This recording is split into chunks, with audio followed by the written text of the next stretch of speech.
El aroma extraño me golpeó como una bofetada invisible cuando Rachel colocó el plato frente a mí. No era el olor del pollo con champiñones que mi memoria asociaba con consuelo.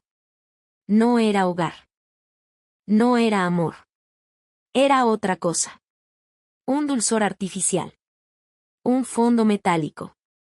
Un perfume químico que me arañó la garganta antes de siquiera probar bocado. Y sin embargo, Rachel sonreía. Como si todo fuera normal. Como si esa cena no escondiera un secreto. No era un día festivo.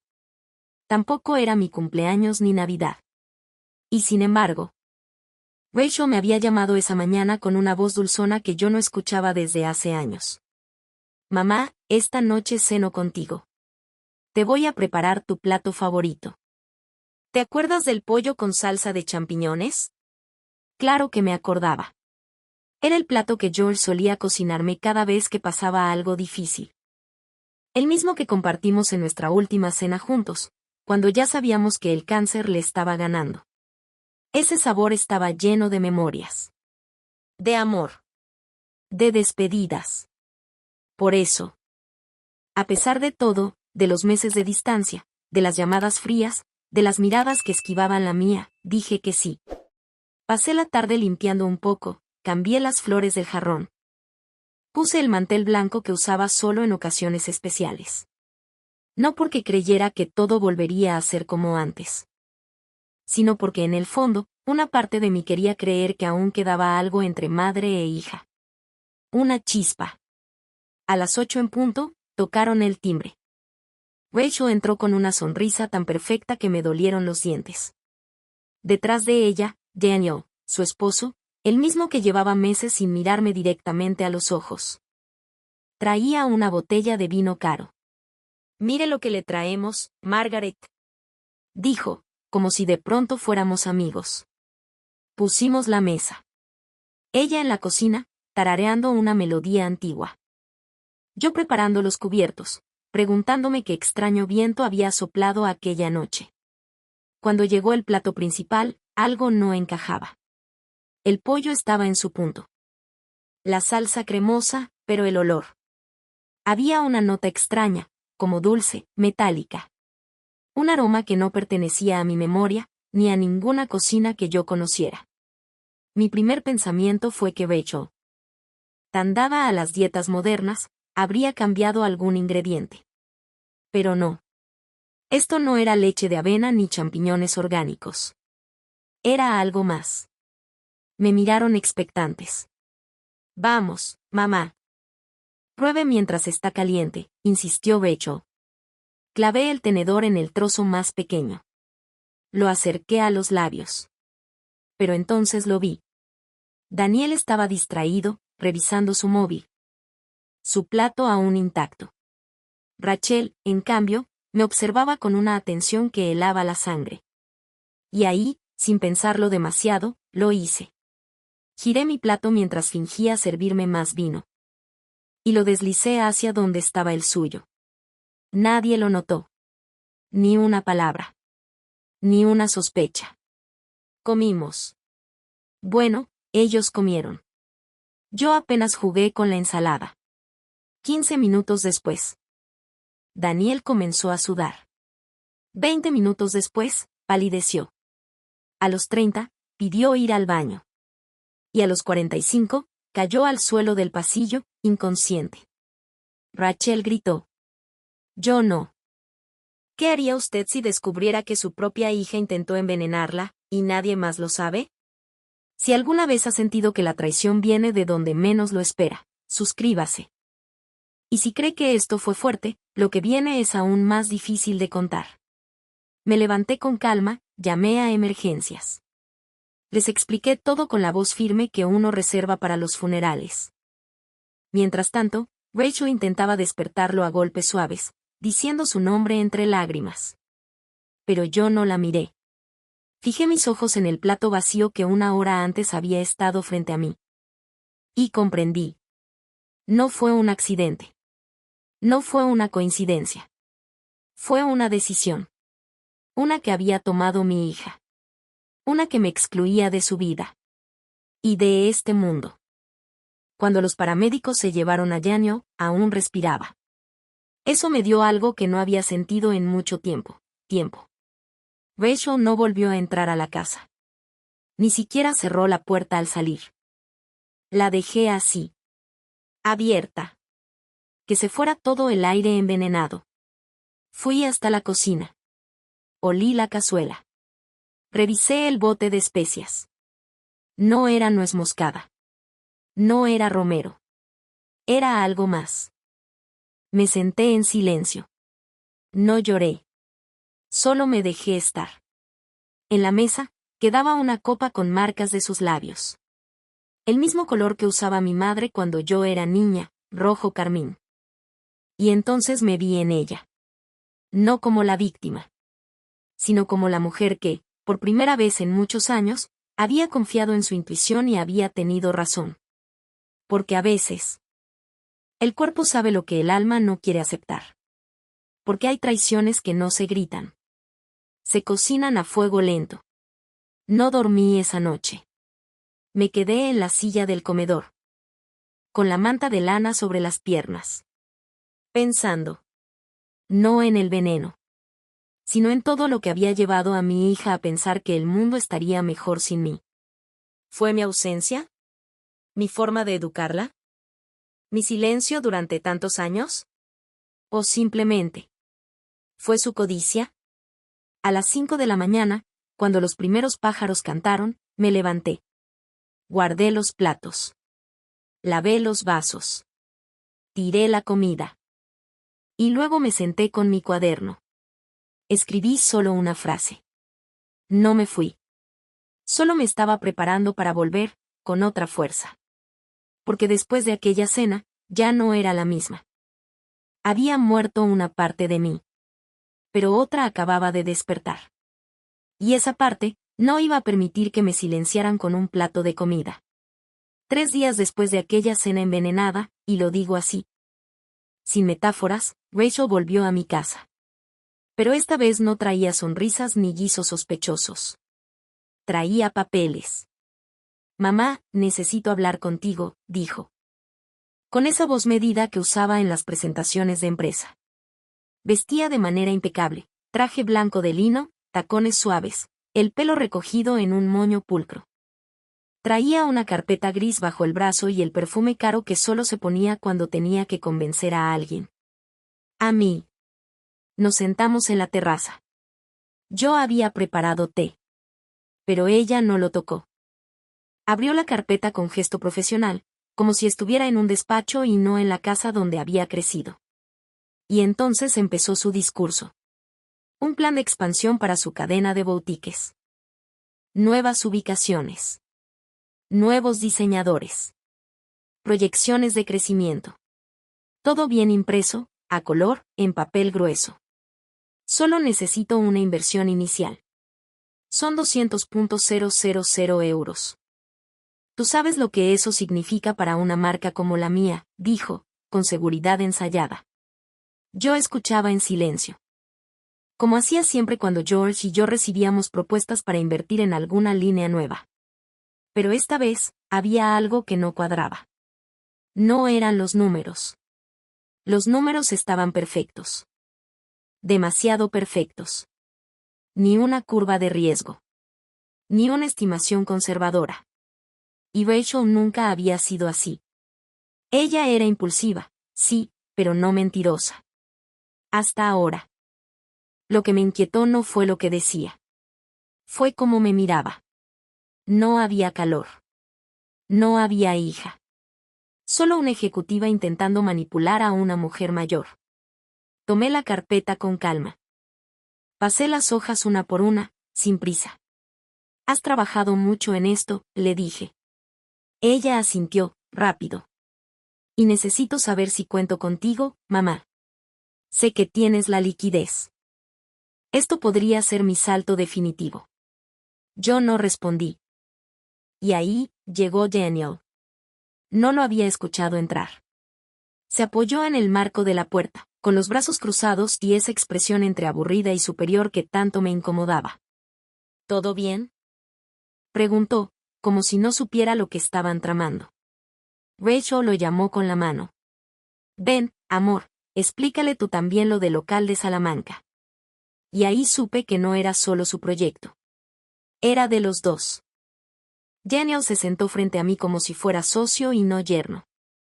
Abrió otra carpeta, cuantas habían preparado, y comenzó a hablarme como se le habla a una señora con dinero, pero sin criterio. Mire, Margaret, a veces uno tiene que apostar por los suyos. Esta no es solo una inversión. Es una forma de mostrarle a Rachel que usted cree en ella.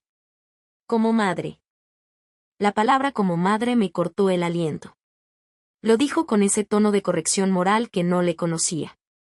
Como si yo le debiera algo a mi hija por no haberle dado suficiente atención. Como si ahora fuera el momento de resarcirla con 200.000 euros. Respiré hondo. ¿Y tú desde cuándo te interesas por las finanzas familiares, Daniel? Desde que me casé con su hija, respondió. Sin vergüenza. Curioso. Porque no te vi preocupado cuando perdieron al contador hace 3 meses. Ni cuando cerraron 2 locales en Valencia por impagos. Silencio. Rachel me miró con rabia contenida. Daniel apretó los labios. No es justo que desconfíes así de tu propia hija, dijo él. Me incliné hacia adelante. Mi voz fue suave, pero cada palabra cayó como piedra en estanque quieto.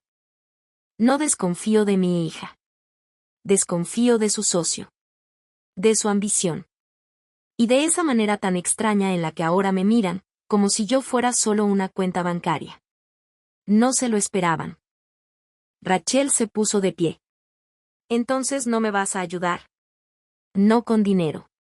Pero si necesitas asesoría real, con gusto reviso el plan contigo. Puedo ponerte en contacto con antiguos socios de tu padre. Ellos no te mentirían. Ni te envenenarían. El silencio fue brutal. Daniel me miró con ojos duros. Ese comentario está fuera de lugar. Sí. Yo diría que está exactamente donde tiene que estar. Rachel se giró hacia él, molesta. Vámonos. Y se fueron. Sin carpeta. Sin abrazo. Sin despedida. Me quedé sola en la terraza, con el té ya frío. Toqué las hojas del informe una vez más. Tan bien impresas. Tan vacías de verdad. Recordé la primera vez que Rachel me trajo un dibujo, un vestido rojo con tul, hecho con crayones torcidos. Tenía 5 años. Y me dijo: Mamá, cuando sea grande voy a tener mi propia tienda. Pero solo quiero que tú la veas primero. Ahora ni siquiera me miraba a los ojos. Esa noche escribí en mi diario. A veces la herida no está en lo que te piden. Está en cómo te lo piden. Como si fueras un trámite. Como si tu amor tuviera precio. Y comprendí algo más. Que había dejado de ser madre para ella. Y me había convertido en un fondo de inversión. No dije que no por el dinero. Dije que no para no seguir pagando con mi silencio. No fue una decisión fácil. Durante años, defendí a Rachel incluso cuando ni ella se defendía. Le presté mi apellido y mis silencios. Creí que el amor de madre tenía que ser incondicional. Y quizás aún lo creo. Pero lo que ya no creo es que el amor deba ser ciego. Esa misma noche, después de que se marcharon con sus carpetas y sus miradas frías, me senté junto al teléfono. No para llamarla a ella. Ni a Daniel. Sino a Luis. Luis fue el contable de George durante más de 2 décadas. Conocía cada rincón de nuestras cuentas, cada inversión, cada error. Y lo más importante. Sabía distinguir entre una cifra maquillada y una ruina disfrazada de éxito. ¿Sigue despierto, Luis? Le pregunté cuando me contestó. Para usted, señora Margaret, siempre. No le di muchos detalles. Solo le pedí que revisara las finanzas de la empresa de Rachel. Que mirara todo lo que pudiera sin dejar rastro. Luis no hizo preguntas. Solo respondió. Lo tendré en 48 horas.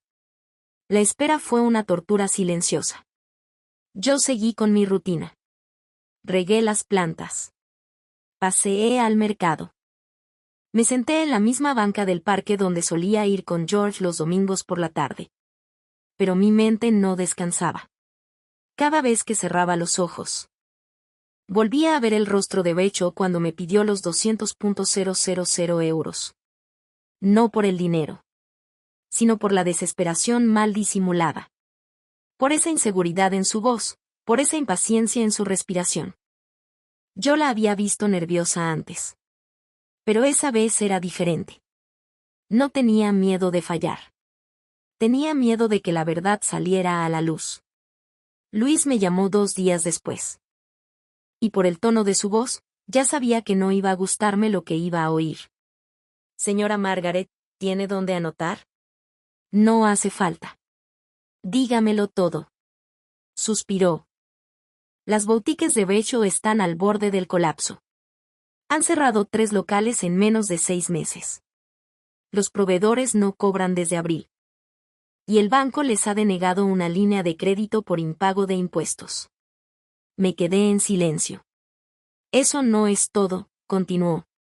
Hay algo más, que no esperaba encontrar. ¿Daniel? Exacto. Aparece en una lista interna, ilegal, pero bien conocida en ciertos círculos, de deudores de salas de apuestas clandestinas. Tiene comprometidos más de 500.000 euros. El silencio que siguió no fue de sorpresa. Fue de pena. Están desesperados, dije por fin. Sí. Y van a seguir intentándolo con usted. Con más mentiras. Con más presión emocional. Gracias, Luis. Solo quería saber en qué terreno estoy parada. Y ahora lo sé. Esa noche no dormí. Y no porque estuviera en shock. Dormir se me había vuelto ajeno desde aquella cena. Desde que la cuchara cargada de veneno casi toca mis labios. Pero esa noche, por primera vez en semanas, no sentí miedo. Sentí claridad. Ya no se trataba de dinero. Ni de deslealtad.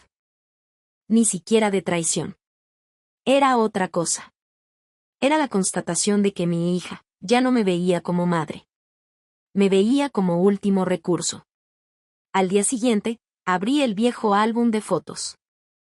Ese que guardo en la biblioteca, detrás de los libros de George. En la primera página, hay una foto de Rachel, con 6 años, sentada en mis piernas, mostrando un dibujo torcido de un castillo. En el reverso, con letra infantil, decía: Para mamá. Porque tú me haces sentir segura. Y lloré. No de tristeza, sino de duelo.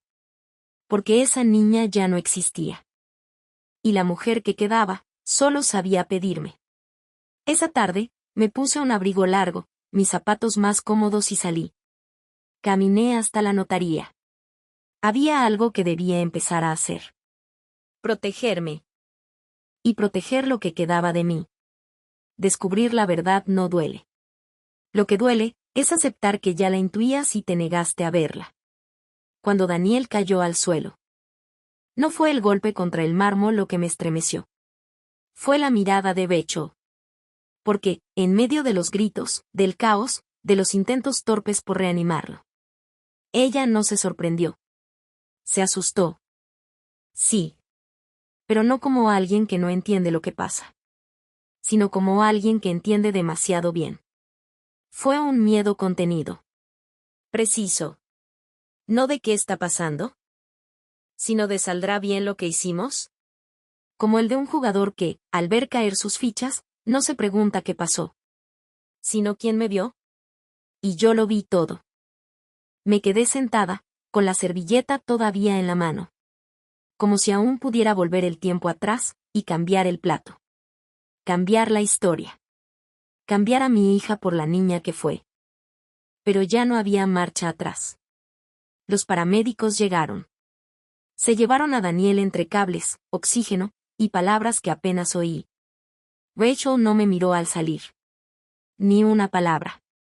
Ni una lágrima real. Solo ese rostro blanco, helado, que yo había parido. Pero ya no reconocía. No supe cuánto tiempo estuve sola en la cocina. Quizá una hora. O quizá toda una vida. El reloj marcaba las 11. Pero dentro de mí, algo se había detenido. No era el tiempo. Era el latido. Me levanté para recoger los platos, por puro reflejo. Como si hacer algo con las manos pudiera evitar que me desmoronara. Como si la costumbre pudiera salvarme del derrumbe. Lavé en silencio. La esponja raspaba los restos del guiso como si también quisiera borrar las huellas de esa cena. Pero el olor seguía allí. Dulce. Espeso. Sospechoso. Fregué fuerte. Como si con cada movimiento pudiera quitarme de encima la escena. La sospecha. El veneno. El miedo a no volver a confiar nunca más en nadie. Y sin embargo, seguía ahí. En la garganta. En el alma. Volví a sentarme. La cocina, que tantas veces había sido refugio, ahora me parecía un teatro de sombras. La silla de Daniel aún caída. El plato de Rachel casi limpio. Mi copa de vino, intacta. Y entonces recordé algo. Una tontería, quizá. Pero esas tonterías son las que nos rompen. George solía decir. La manera en que alguien te sirve un plato, dice más que 1000 palabras. Rachel me lo sirvió con una sonrisa. Pero sin amor. Con prisa. Con cálculo. Con el pulso frío de quien ya no duda. Tomé su plato. Lo llevé al fregadero. Y, por primera vez en toda la noche, mis manos temblaron. Porque lo sabía. En lo más hondo de mí, lo sabía. Rachel intentó matarme. No para vengarse. No por odio. No porque yo hubiera hecho algo terrible. Sino por dinero. Por mi testamento. Por la casa. Por todo aquello que alguna vez compartimos, y que ahora solo era botín. Subí al dormitorio. No encendí la luz. No necesitaba ver nada más.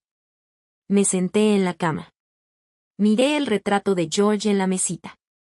El mismo en el que él me abraza por detrás, y yo sonrío. Con los ojos cerrados. Perdón, amor, susurré. Nunca imaginé que tendríamos que protegernos de ella. Y ahí. Me dejé caer. No lloré con fuerza. No grité. Solo me doblé hacia mí misma. Como una hoja seca. Como quien acepta que algo muy profundo se ha roto, y ya no tiene arreglo. La almohada no olía a lavanda. Olía a decepción. A sudor frío. A impotencia. Al día siguiente. Nadie llamó. Ni Rachel. Ni el hospital. Ni la policía. Como si el veneno se hubiera evaporado con la noche. Como si lo que pasó, no hubiera pasado nunca. Pero yo ya no podía dormir. Ni fingir. Ni callar. Porque una madre puede perdonar todo. Menos eso.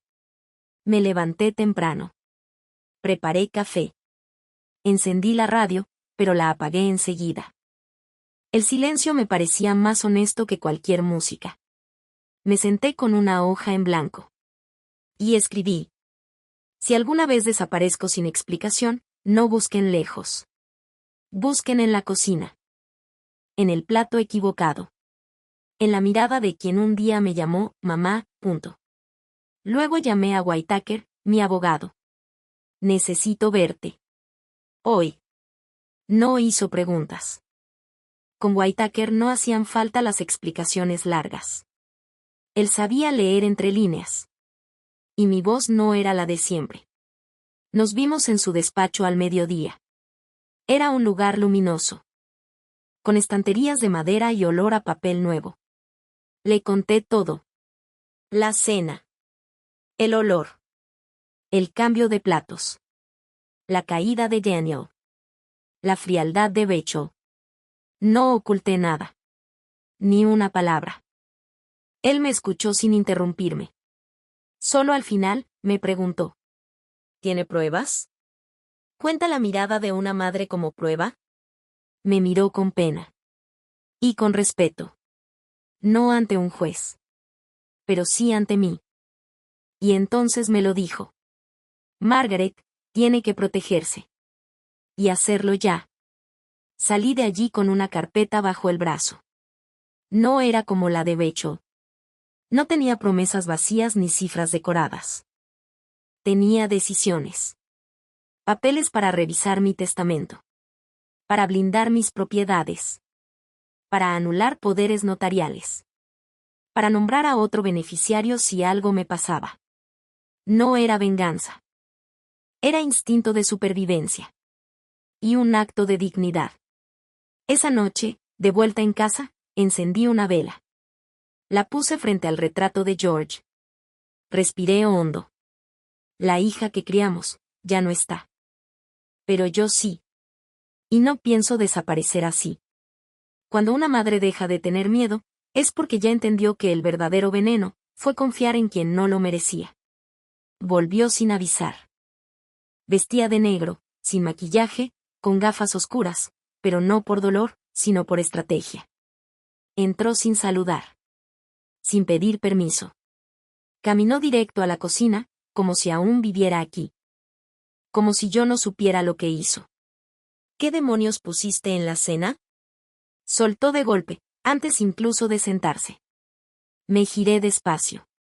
Estaba de pie junto a la cafetera. Con la misma serenidad que uno tiene cuando ya ha enterrado toda esperanza. ¿Perdón? Daniel sigue en el hospital. Los médicos están desesperados. No saben qué sustancia lo afectó. Y tú eras la única que cocinó ese día. Rachel. Contéstame. ¿Qué pusiste, eh? ¿Qué hiciste? ¿Acaso crees que puedes sabotear la vida de los demás y salir limpia? Cada palabra era una bala. Cada acusación, una distorsión. Pero no reaccioné. Solo la miré. Y ahí, en ese momento, vi el miedo disfrazado de furia. ¿De verdad vas a seguir con esto? Pregunté, en voz baja. ¿Vas a fingir que no sabes quién cocinó ese plato? Se tensó. ¿De qué hablas? Tú fuiste quien trajo la cazuela. Tú la serviste. Tú elegiste los platos. Mentira. Lo hicimos juntas. Yo ni siquiera entré a la cocina, Rachel. Y lo sabes. Se quedó en silencio. Apretó los dientes. Las manos le temblaban. Entonces cambió de estrategia. La ira dio paso a la defensa. Fue una confusión, no recuerdo exactamente. Todo pasó tan rápido. No, hija. Todo pasó muy despacio. Tanto, que tu mirada me lo dijo todo antes de probar el primer bocado. Mamá. ¿Qué pusiste en la comida? Nada. Dime la verdad. Te digo que no fue nada grave. Entonces, ¿por qué Daniel está en cuidados intensivos? Porque se equivocó de plato. Silencio. Una confesión disfrazada. Me acerqué, sin alzar la voz. Rachel. ¿Qué pusiste en la comida? Se desmoronó. Como un castillo de cartas empapado. Se cubrió el rostro con las manos. Y entre los dedos. Entre los sollozos, salió la verdad. Oleander. Me quedé helada. ¿Lo qué? Oleander, del jardín. Daniel dijo que con solo unas hojas, bastaba. ¿Y tú lo hiciste? Asintió, llorando. Pero no por mí. Por ella. No sabes lo que estaba viviendo. Las deudas. Las llamadas. Los hombres que lo buscaban. Daniel decía que tú ibas a morir tranquila, sin dolor. Que así todo se resolvía. ¿Resolver qué, Rachel? ¿Mis propiedades? ¿Mi testamento? Ella me miró como una niña atrapada. Pero ya no era una niña. Solo queríamos salir del hoyo, mamá, después podríamos empezar de nuevo. Irnos a otro lugar.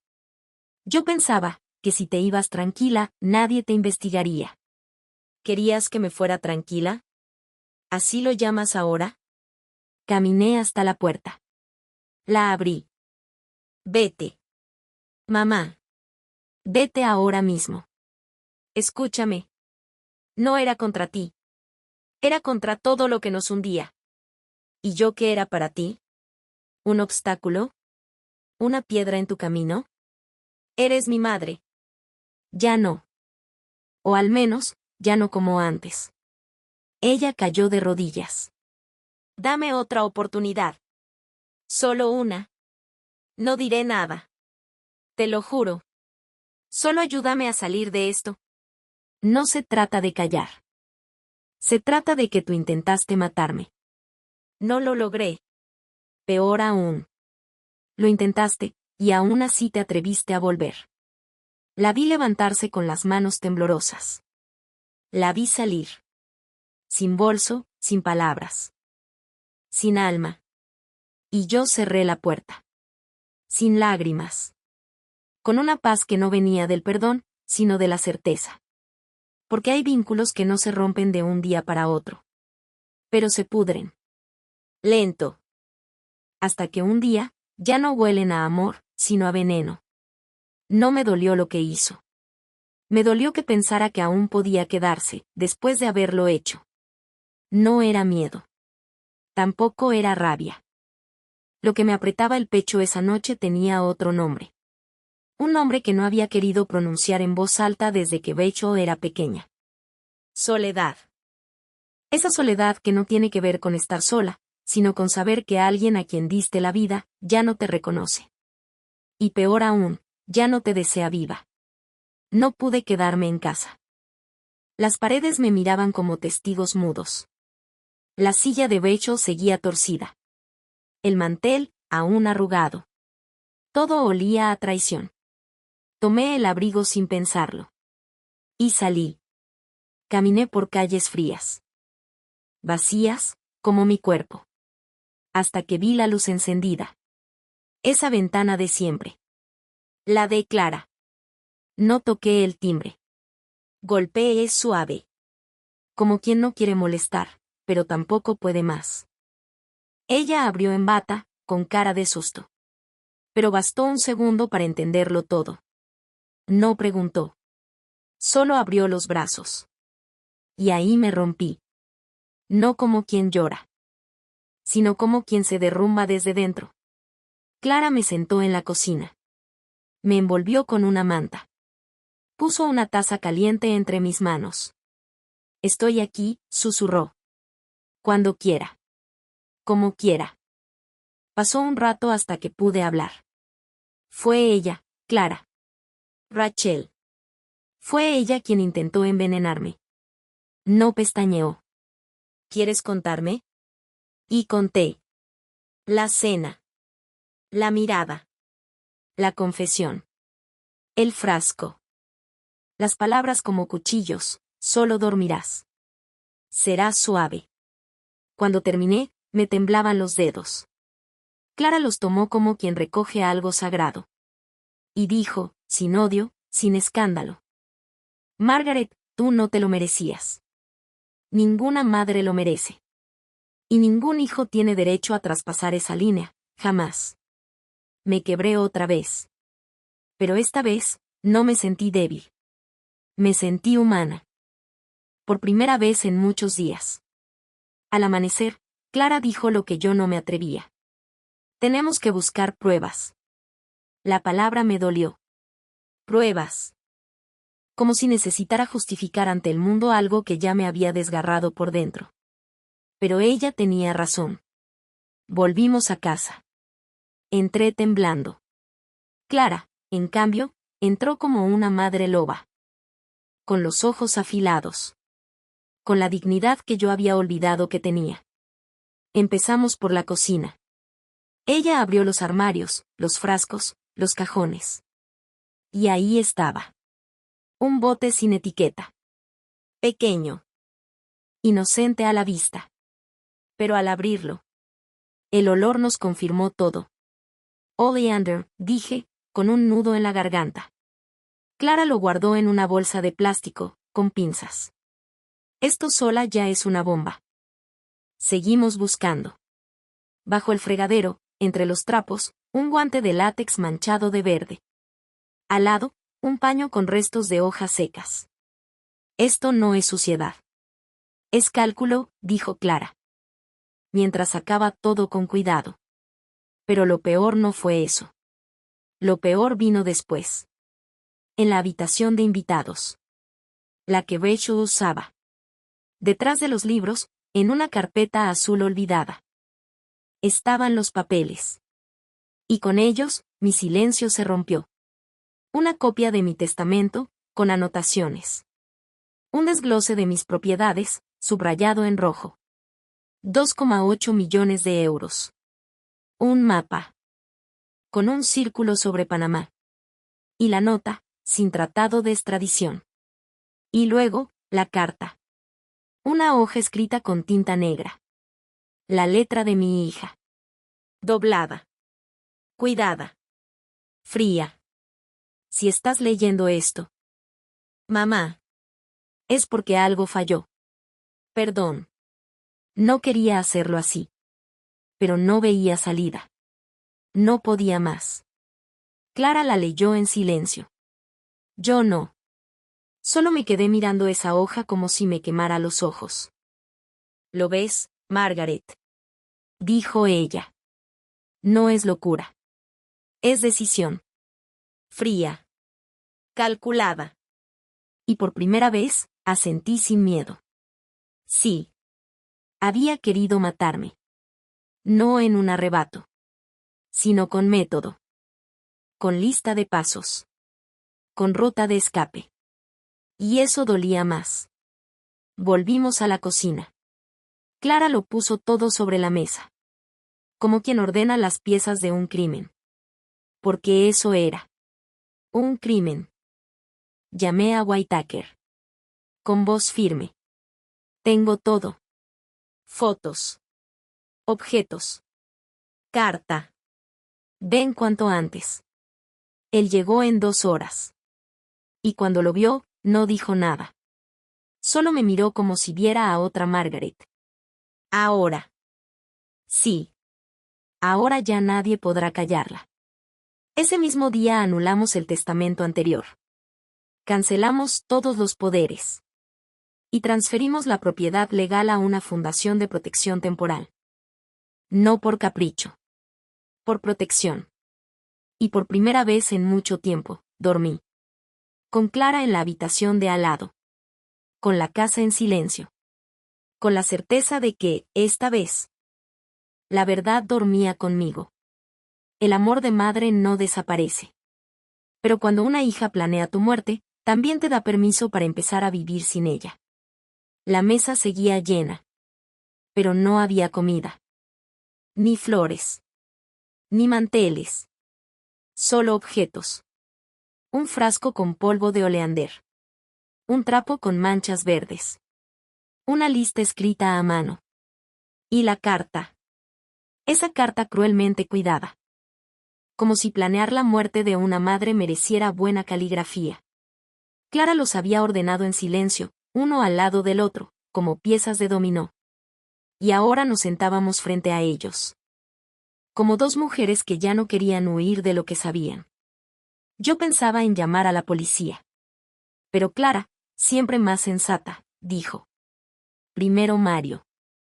Necesitamos que alguien lo vea todo con ojos legales. Mario Delgado era su amigo desde la universidad. Abogado penalista. Y sobre todo, un hombre justo. Llegó en menos de 1 hora. Con el maletín aún abierto y las gafas colgando. Cuando le abrí la puerta, no me abrazó. No me saludó con frases vacías. Solo dijo. Clara me explicó por encima. Muéstrame todo. Nos sentamos. Y como si estuviera analizando una escena del crimen, porque en el fondo, lo era, Mario inspeccionó cada prueba. Las fotografió. Las leyó. Anotó. ¿Y la carta? Preguntó. Se la entregué sin una palabra. Sus cejas se arquearon mientras la leía. Cuando terminó, guardó silencio. Respiró hondo. Y habló. Esto no es solo grave.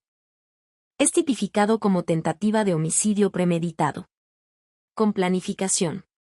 Con uso de sustancia tóxica. Contra un familiar directo. Podría alcanzar hasta 25 años de prisión. 25 años. La cifra rebotó en mis oídos como un eco frío. Un cuarto de siglo. Por intentar terminar con la vida que ella misma había iniciado con su primer llanto. Mario me miró. Doña Margaret, ¿usted quiere presentar denuncia formal? Yo tragué saliva. No respondí de inmediato. Porque en mi cabeza aún sonaba su voz infantil. Llamándome mamá desde el pasillo cuando tenía fiebre. Aún recordaba su primer diente caído. Su vestido azul en la graduación. La carta que me dejó en la cocina el día que se mudó por amor. Pero esa Rachel ya no existía. La que había cruzado esa puerta hace unos días. Era otra. Y yo no podía protegerla más. Sí, dije por fin. Pero no lo hago por odio. Lo hago porque también tengo que protegerme yo. Mario asintió con seriedad. Usted está haciendo lo correcto. Y también está protegiendo a otras personas. Si lo hizo una vez, lo hará otra. Firmamos la denuncia. Mario la presentó esa misma tarde ante el juzgado de instrucción. En menos de 24 horas. Se emitió la orden para investigar formalmente a Rachel y a Daniel como coautores de tentativa de asesinato agravado. Y ahí, el mundo cambió. Porque la justicia, aunque lenta, a veces tiene voz. Y ese día, me escuchó. La prensa no tardó. Un periodista, vecino del juzgado, filtró parte del expediente. No dije nada. No di entrevistas. Pero tampoco me escondí. Clara y yo seguimos viviendo como siempre. Con la radio encendida. Con los geranios regados. Con la calma de quien, por primera vez, duerme sin miedo. Y sí. Tuve momentos de duda. ¿Estoy traicionando a mi hija? ¿Podré mirarme al espejo? Pero la respuesta llegó sola. Un martes, mientras limpiaba la cocina, encontré, olvidado entre los imanes de la nevera, un dibujo antiguo. Era de Rachel. Hecho con ceras, torpe pero tierno. Un sol amarillo. Una casa con tejado rojo. Y una frase. Mamá, contigo me siento segura. Y ahí lloré. Porque ya no era así. Porque ella había convertido esa seguridad en blanco de su desesperación. Y eso no era mi culpa. Una semana después, Mario volvió con las novedades. Habrá juicio. Y lo que encontraron en su casa, señora Margaret, es suficiente. Ya no es su palabra contra la de ellos. Ahora es la ley contra el crimen. Esa noche, salí al patio. Miré al cielo. Y dije en voz baja. George, lo estoy haciendo bien, ¿verdad? No hubo respuesta. Solo el silencio suave de quien ya no está. Pero aún acompaña. Y por primera vez en meses, respiré hondo. Sin miedo. Sin culpa. Con dignidad. No se trata de castigar a quien te hizo daño. Se trata de decir, por fin, que mereces vivir sin mirar por encima del hombro. No fui a verla al hospital. Tampoco respondí los mensajes de su abogado. Ni siquiera miré las fotos del ingreso. Pero esa mañana, cuando el cielo aún estaba gris y el café temblaba en mi taza. Yo lo supe. Antes de que sonara el timbre. Antes de que la patrulla aparcara frente a su piso. Antes de que los vecinos corrieran las cortinas con disimulo. Lo supe. Porque por primera vez en semanas, mis manos dejaron de temblar. Rachel fue arrestada a las 9:20. No gritó. No pidió ayuda. Solo bajó las escaleras con los labios apretados. Como quien acepta una derrota. Pero no la reconoce.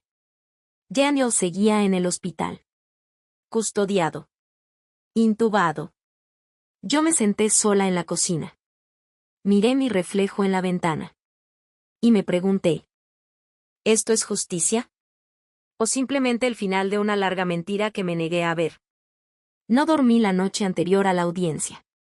Clara tampoco. Mario, menos. Nos sentamos en el comedor. Pusimos los documentos sobre la mesa, como si repasar papeles pudiera preparar el alma. Pero nadie te enseña a ver a tu hija, sentada en el banquillo de los acusados. La sala era tan blanca. Tan impersonal. Que dolía. El juez parecía una estatua. El fiscal, una sombra. Los funcionarios, figuras sin rostro. Y de pronto, la puerta se abrió. Y entró Rachel. Ya no era la mujer segura con blazer caro y tacones de diseño. Vestía ropa prestada, sin forma. El pelo recogido como quien no se peina desde días. Sin joyas. Sin maquillaje. Pero lo que me desgarró no fue su aspecto. Fue su mirada. Vacía de arrepentimiento. Llena de furia. Sucia de rencor. Me escaneó con los ojos. Lenta. Fría. Como si yo no fuera su madre. Sino su obstáculo. Y entonces, sin que nadie le preguntara, lo dijo. Con una voz que heló la sala. ¿De verdad vas a destruirnos por esto? Me quedé inmóvil. Los jueces no reaccionaron. Mario me miró de reojo. Clara apretó mi mano bajo la mesa. Pero yo no podía dejar de verla. Porque no era dolor lo que hablaba desde su garganta. Era el ego herido. La rabia de quien no lamenta lo que hizo. Sino que haya fallado. Me incliné hacia adelante. Y con una voz que apenas reconocí como mía, le respondí. No destruyo nada, Rachel. Lo que se rompió. Lo rompiste tú.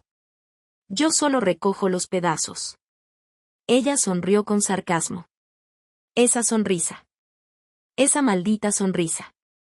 Como si aún creyera que podía manipularlo todo. El juez pidió silencio. Se leyeron los cargos. Uno por uno. Cada palabra era una piedra sobre el cuerpo de lo que alguna vez fue nuestra historia.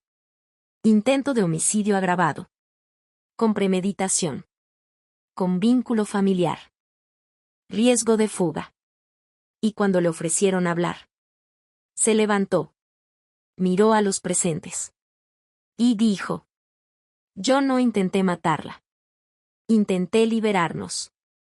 Pero claro, ella siempre ha sido la mártir. La pobre mujer sufrida. El centro de la escena. Una carcajada seca resonó en el fondo.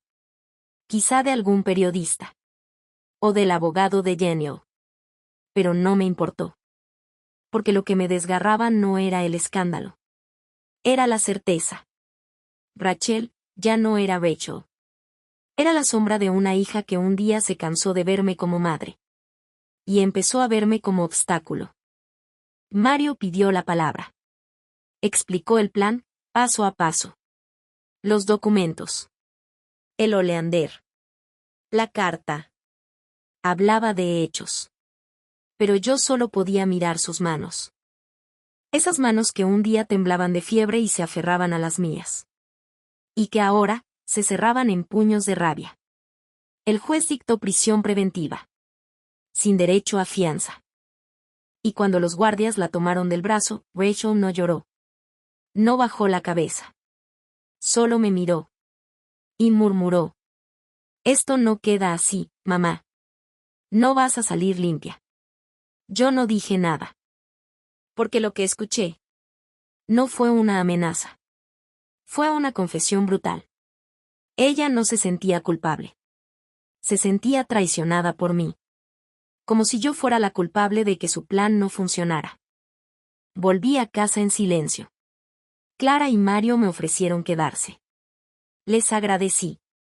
Pero necesitaba estar sola. Me senté en mi silla. La de siempre. Frente a la ventana. Y por primera vez en semanas. Lloré. No como víctima. No como testigo. No como sobreviviente. Lloré como madre. Como mujer que aún guardaba una chispa absurda de esperanza. Que tal vez todo había sido un impulso. Que tal vez, en el fondo, Aún quedaba algo de aquella niña que dormía abrazada a mis brazos. Pero no. Esa niña ya no existía. Y yo, por fin, lo aceptaba. No soy valiente. No soy fuerte. Solo estoy viva. Y a veces, eso ya es una victoria. Porque el dolor no te mata. Te desarma. Te vacía. Y después, si tienes suerte, te deja volver a armarte. Con menos ilusiones, sí. Pero con más verdad. Una madre puede callar mucho, pero llega un día en que el silencio ya no la protege. La encierra. Y entonces, para vivir, tiene que hablar. Pensaba que ya lo había perdido todo. La confianza. La ilusión. La hija. Pensaba que después de verla esposada, de escuchar su voz envenenada llamándome traidora, ya no podía dolerme más. Que no quedaban heridas abiertas. Pero me equivocaba. A veces el pasado no golpea con puños. Golpea con carpetas. Con verdades escondidas. Con lo que uno no quiso ver, y la vida te obliga a mirar. Fue Mario quien me llamó esa mañana. No con voz de abogado. Con voz de amigo. Con ese tono que anticipa un derrumbe. Margaret, tenemos que hablar. En persona. Nos citamos en su despacho. Yo llegué temprano. Con la boca seca y las manos frías. Ya no necesitaba café. Solo valor. Mario me recibió sin protocolo. Me ofreció asiento. Y sin rodeos, colocó una carpeta delgada sobre la mesa. No era gruesa. Pero tenía el peso de una piedra. Hemos encontrado más cosas sobre Rachel. 2 casos antiguos. Archivados. Silenciados. Pero muy parecidos. Demasiado. Guardé silencio. Ya no me sorprendía. Pero sí me temblaba el alma. El primero ocurrió hace 4 años, en Salamanca, comenzó Mario. Una señora de 84 años. Vecina de Rachel. Viuda. Sin hijos. Denunció que le habían desaparecido 12.000 euros en efectivo después de unas asesorías que tu hija le ofreció. La anciana pensó que firmaba un préstamo simbólico. Pero en realidad era una cesión de fondos. Y no prosperó. Tenía principio de demencia. Nadie quiso enfrentarse. Rachel desapareció del barrio 3 semanas después. Me llevé la mano al pecho. La respiración se volvió difícil. Pero Mario aún no había terminado. La segunda denuncia es más oscura. Más cercana. Hace 1 año y medio. La madre de Daniel cayó por las escaleras de su casa. Se rompió la cadera. Fue ingresada de urgencia. Mario bajó la voz. En el parte médico se especifica que las lesiones eran compatibles con una caída provocada. La mujer declaró, entre sollozos, que alguien la empujó durante una discusión. ¿Y Rachel? Estaba allí. Pero la víctima dudó. No hubo testigos. No se levantaron cargos. Silencio. Un silencio como plomo en el aire. Ahora vive en una residencia. No habla. No recuerda casi nada. Yo me quedé quieta. Sin pestañear. Con el alma hecha un nudo. Porque esas 2 historias no eran solo crímenes. Eran reflejos. Y yo podía haber sido la tercera. Salí del despacho sin rumbo. Caminé por calles que ni siquiera reconocía. Pasé por un parque, por una iglesia, por un kiosco. Todo me parecía ajeno. ¿Quién era esa mujer que había criado? ¿En qué momento pasé de peinarle el cabello en las mañanas a descubrir que podía matar sin parpadear? Y peor aún. ¿Cuántas veces callé, tapé, negué, lo que ya olía a podredumbre? Volví al caer la tarde.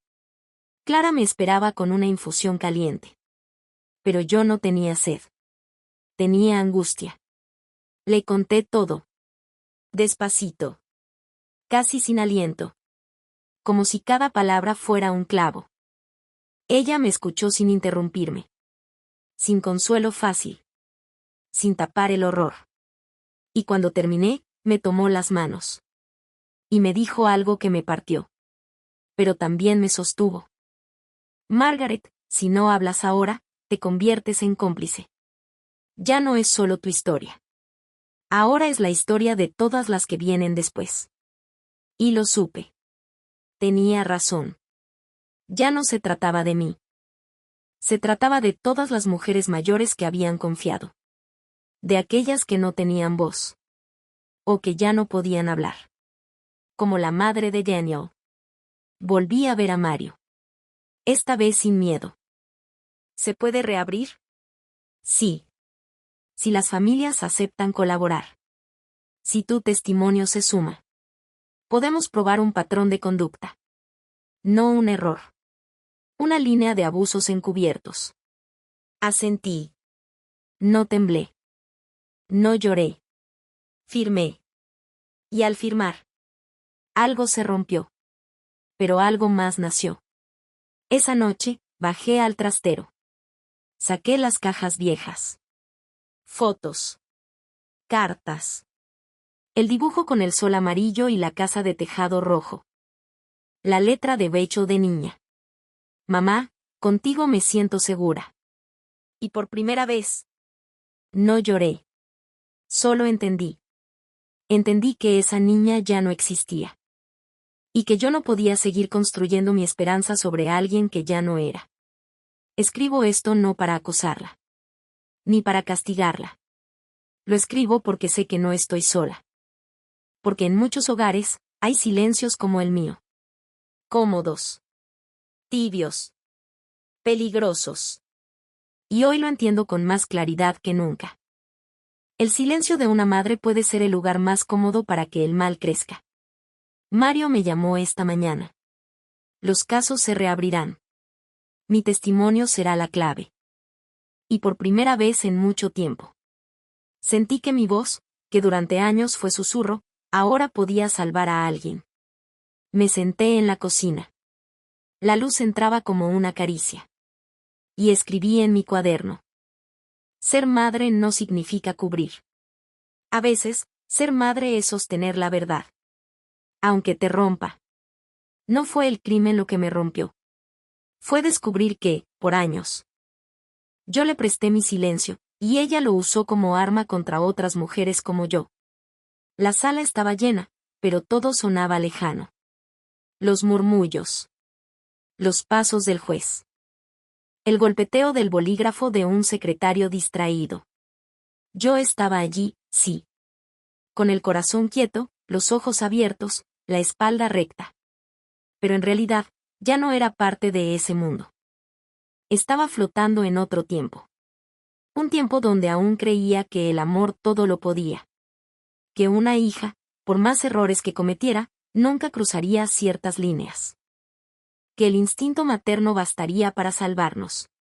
Pero ahora sabía. Sabía que no. La fiscalía había aceptado el acuerdo. Rachel se declaraba culpable. A cambio, se le garantizaban 15 años de prisión efectiva. Sin redención anticipada. Sin libertad condicional. Había suficiente evidencia. El veneno. Las transferencias. Las amenazas. Y, sobre todo, la coherencia de su frialdad. Yo firmé cada documento que permitía el proceso. Pero no fui hasta el final del juicio para verla derrotada. No me interesaba su caída. Fui por mí. Porque tenía algo que decir antes de cerrar la puerta para siempre. Cuando el juez anunció que se leería la sentencia y que la víctima directa tenía derecho a palabra, sentí como la sala se tensaba. Me levanté. El micrófono amplificaba cada respiración. Cada silencio. Cada palabra que aún no había dicho. Me tomé mi tiempo. Y cuando por fin hablé, lo hice sin tartamudeos. Sin odio. Sin pena. Solo con verdad. Durante años, creí que una madre debía perdonar todo. Que el amor era infinito. Que la sangre justificaba incluso lo injustificable. Tragué saliva. No para contener lágrimas, sino para encontrar fuerza. Pero hoy estoy aquí para decir algo que me cuesta más que todo lo anterior. Una hija que planeó asesinar a su madre. Ya no es mi hija. Y no tiene derecho a llamarme madre nunca más. Hubo un susurro de asombro. Rachel no parpadeó. Solo me miró con esa cara que ya no reconocía. Esa máscara que aprendí a dejar de interpretar. He presentado ante este tribunal una petición formal. Solicito que, bajo orden judicial, se me garantice la no vinculación absoluta y perpetua con la señora Rachel Wetmore. Que se prohíba todo tipo de contacto, correspondencia, llamadas o visitas. Porque mi derecho a vivir en paz debe estar por encima de cualquier lazo de sangre que ya fue roto por la violencia. Mario me miró, con los ojos húmedos. Clara apretaba un pañuelo en las manos. Y el juez, por primera vez en todo el juicio, dejó caer la pluma. Silencio. Hasta que se escuchó la voz firme del magistrado. La solicitud de la víctima es concedida. Se dicta orden de restricción permanente. Cualquier intento de contacto será considerado violación grave de sentencia. Fue en ese momento, cuando mi duelo empezó de verdad. No con la detención. No con el juicio. Ni siquiera con la confesión. Mi verdadero adiós fue allí. Cuando supe que nunca más volvería a oír su voz en mi teléfono. Nunca más recibiría una postal. Nunca más una Navidad incómoda. Nada. Corte limpio. Definitivo. Rachel fue escoltada fuera de la sala. No dijo nada. No giró el rostro. Y por dentro. Yo moría un poco. Porque incluso el amor más herido, a veces no quiere morir. Pero lo dejé ir.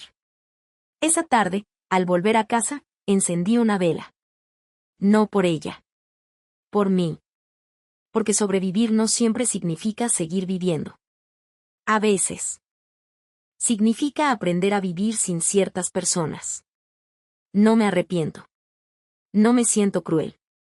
Fui madre hasta el final. Aún cuando me dolía.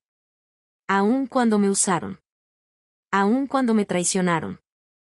Y ser madre, también es saber cuándo decir, basta. Hoy, ya no cargo con culpa. Ni con fantasmas. Rachel eligió su camino. Y yo, elegí el mío. El mío no tiene cárcel. Pero sí tiene silencio. Paz. Y la firmeza de haber hecho lo correcto. Hay decisiones que rompen el alma, pero salvan la vida. Decir ya no eres mi hija, fue la forma más dura de seguir siendo yo. Vendí la empresa un martes. Sin ceremonia. Sin brindis. Sin prensa. Solo firmé los papeles en la notaría, recogí mi bolso. Y salí caminando bajo un cielo que parecía más azul de lo normal. No fue una venta millonaria. Tampoco una pérdida. Fue justa. Y por primera vez en mucho tiempo, me sentí liviana. Habían pasado 3 meses desde la sentencia. Rachel estaba lejos. Daniel también. Andrew aún no me hablaba. Y Melissa había desaparecido del mapa, como una sombra que sabe que su tiempo terminó. Pero yo empezaba a despertar en una vida que ya no giraba alrededor del miedo. Ni de las obligaciones. Ni siquiera de la familia. Compré una casita modesta, a unas calles de donde vivía Clara. Con jardincito al frente. Una mesa de madera en la cocina. Y un sillón que crujía cuando te sentabas. Como si te susurrara, bienvenida a casa. Cada mañana, al despertar, agradezco 2 cosas. El silencio. Y el olor a pan recién hecho de la panadería de la esquina. Yo, que durante décadas desayunaba apurada entre llamadas, informes y cuentas, ahora saboreo cada sorbo de café como quien descubre un lujo nuevo. Pero no me retiré del mundo. No vine a esconderme. Al contrario. Una semana después de mudarme, fui al Centro Comunitario de Ayuda a Víctimas Mayores. Me presenté como voluntaria. No como Margaret la empresaria. Ni la viuda de George Wetmore. Ni la madre que casi muere en manos de sus propios hijos. Solo como una mujer de 78 años, que tenía algo que contar. Las primeras veces fue difícil. Mi voz temblaba.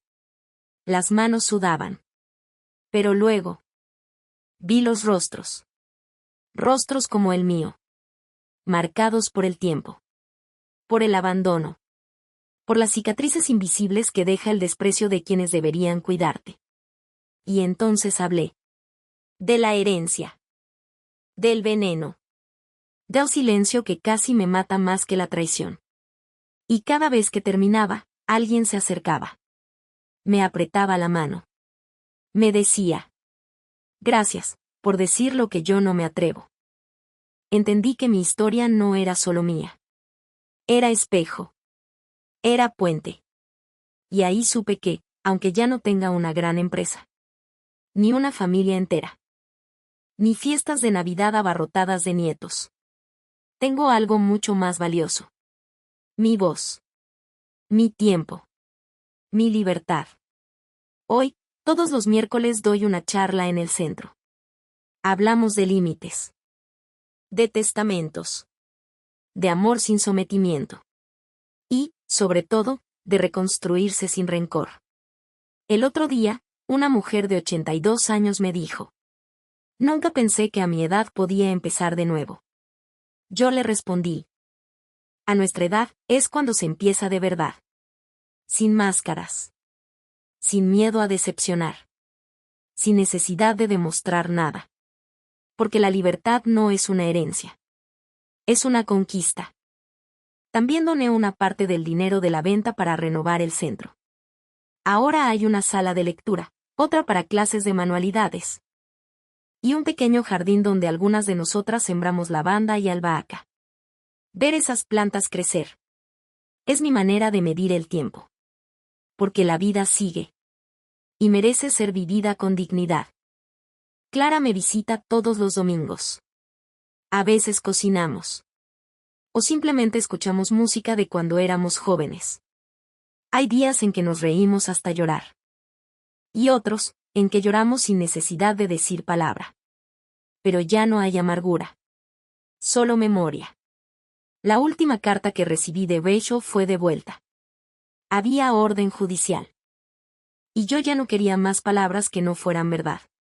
¿Duele? Sí. Pero es un dolor limpio. Sin culpa. Sin esperas. Un dolor que ya no me impide dormir. Hoy, al mirar atrás, no me siento una víctima. Me siento una sobreviviente que decidió no quedarse en la sombra del daño. Y si algo he aprendido es esto. No se trata de cuánto tienes. Ni de cuántos te rodean en la mesa de Navidad. Se trata de quién se queda cuando ya no das nada más que tu silencio, tu historia, y tus ganas de seguir. Mis bienes más grandes hoy no son las propiedades, ni los millones. Son mi paz. Mi conciencia tranquila. Y esas mujeres que cada semana me abrazan como si llevaran años esperándome. Porque a veces, la familia se encuentra en los lugares más insospechados. Y porque la mayor riqueza no se hereda. Se cultiva. Como la lavanda de nuestro jardín. Fuerte. Silenciosa. Y llena de aroma, incluso cuando nadie la ve. La mayor herencia no es lo que dejas, sino lo que liberas. Y yo, al fin, me liberé. Aquel día, me temblaban las manos. No por la edad. Ni por el frío. Era otra cosa. Un temblor viejo, que uno guarda en los huesos. Como si la vida supiera que está a punto de pasar algo que no tiene nombre. Rachel iba a salir. Reinserción por buena conducta. 8 años cumplidos. 7 por delante que ya no pasaría entre barrotes. No quise recibir la noticia. Fue Mario quien me la dio. Con la misma delicadeza que un médico cuando anuncia que el tumor no ha vuelto, pero aún duele la cicatriz. Tiene derecho a reinsertarse, dijo. Y te ha pedido verla. Yo no dije sí. Tampoco no. Solo necesité tiempo. Y ese tiempo me llevó a un cajón. El último del mueble del pasillo. Allí guardaba lo que nunca supe si debía conservar o tirar. Fotos. La Rachel niña. Vestida de mariposa en la función de teatro. Sosteniendo mi mano el primer día de colegio. Cantando villancicos con la nariz roja de frío. Lloré. No de rabia. Ni siquiera de tristeza. Lloré porque esa niña existió. Y yo la amé con cada célula de mi cuerpo. Lloré por lo que fue. Y por lo que ya no podía ser. Esa noche, elegí. Separé unas cuantas fotos. Las más limpias. Las más dulces. Las que aún me hacían sonreír. El resto, las quemé. Sí. Las metí en una olla vieja del jardín. Encendí la llama. Y me quedé allí. Mirando cómo el papel se curvaba, ennegrecía. Desaparecía. No era venganza. Era un ritual. De despedida. De cierre. De paz. 2 semanas después, acepté verla. El centro de reinserción no era una cárcel. Tampoco un hogar. Era ese lugar intermedio donde las almas se balancean entre lo que fueron y lo que podrían llegar a ser. Entré sin saber si tendría fuerza. Sin saber qué decir. O si debía decir algo. Y entonces la vi.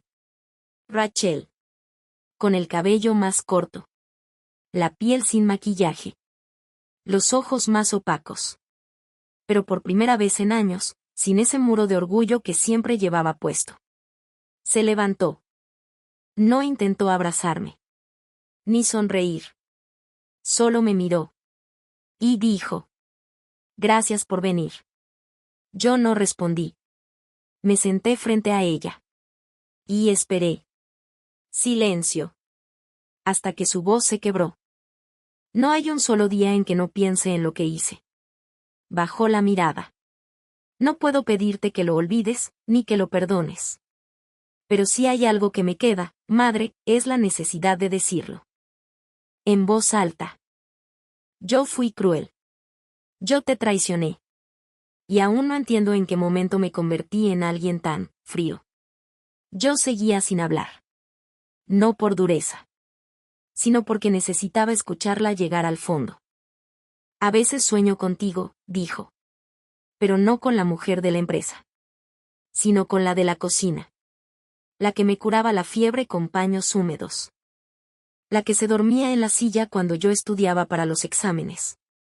Esa mujer, aún me duele. La voz se le quebró. Te fallé. Y si algún día puedo hacer algo, lo que sea. Aunque sea pequeño, para aliviar un gramo de ese daño, quiero hacerlo. Lloró. Sin teatralidad. Sin súplica. Lloró como lloran las que por fin han dejado de mentirse. Entonces hablé. Con voz baja. Pero clara. No sé si puedo perdonarte. Porque perdonar no es olvidar. Y hay cosas que el alma no puede borrar. Pero sí sé esto. Hoy te escucho. Y por primera vez, siento que hablas tú. No el personaje que inventaste. No la hija que aparentaba ser. Sino tú. Rachel me miró. Con los ojos rojos. Y no dijo nada. Pero algo en el aire cambió. No éramos madre e hija. Éramos dos mujeres. Una que hirió. Otra que sobrevivió. Y ambas, cansadas, pero vivas. Antes de irme, le dejé un sobre.